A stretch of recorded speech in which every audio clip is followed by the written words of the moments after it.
ඉගෙන ගන්න බැරි විභාගේ ෆේල් වෙන ළමයි ඉන්න දෙමාපියන්ට සහ මොලයක් නැහැ කියලා හිතන් ඉන්න අයට මෙන්න මේ වීඩියෝ එක හරිම වැදගත් වෙයි.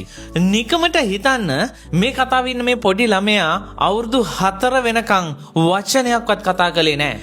අවුරුදු 7 වෙනකන් අකුරක්වත් කියව ගන්න බැරි වුණා. එයාගේ දෙමාපියෝ හිතුවේ අපේ ළමයා මන්ද බුද්ධිකයි කියලා.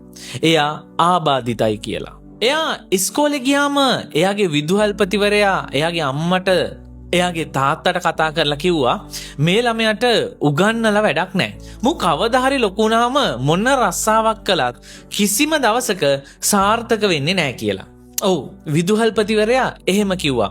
He will never make a successful of anything. එතනින් ඉවරුනේ නැහැ. එයා ලොකු වෙලා කැම්පස් යන්න හිතාගෙන විශ්වවිද්‍යාල ප්‍රවේශ විභාගය ලියනවා. ප්‍රතිඵලය මොකක්ද?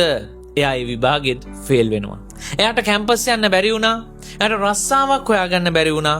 අන්තිමට එයා රස්සාවක් විදියට කළේ කාර්යාලයක ෆයිල් ලස් කරන ලිපිකරුවෙක් විදියට වැඩ කරන එක. මුළු ලෝකයම එයා දිහා බැලුවේ කිසිම වැඩකට නැති ඉගෙන ගන්න බැරි මෝඩෙක් විදිහට.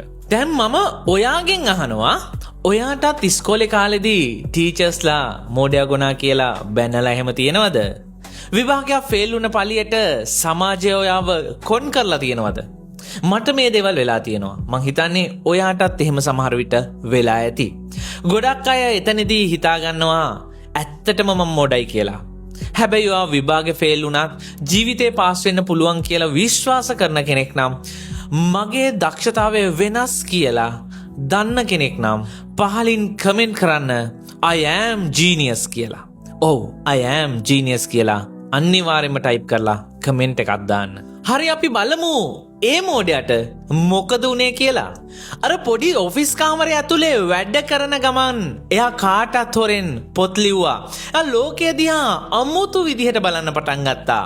එදා කැම්පස් එකෙන් එළවපු වයස අවුරුදු 4 වෙනකන් කතා කරගන්න බැරි වුණේ මිනිස්සයා වර්ෂ 1921 දී භෞතික විද්‍යාව සඳහා නොබෙල් ත්‍යාගය දිනා ගන්නවා. අදටත් ලෝකයේ බිහිවුණු බුද්ධිමත්ම විනිසා විදියට සලකන්නේ ආව විද්‍යාව ගැන කතා කරන ඕනම වෙලාවක මුලින්ම මතක් වෙන්නේ අන්න එයාගේ නම. ඒ තමයි ඇල්බර්ට් අයින්ස්ටයින්. එයා දවසක් මාර කතාවක් කිව්වා.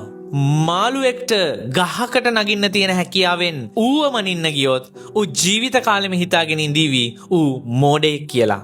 ඒ කියන්නේ යාළුවා ඔයාට ගණන් බැරි වෙන්න පුළුවන්. හැබැයි ඔයාට සින්දු කියන්න පුළුවන් නැති. ඔයාට පාඩම් කරන්න බැරි වෙන්න පුළුවන්. හැබැයි ඔයාට බිස්නස් කරන්න පුළුවන් නැති. විභාගයක් කියන්නේ ජීවිතේ මනින මිම්මක් නෙවෙයි. ඔයාගේ හැකියාව මොකද්ද කියලා ඔයාම හොයාගන්න.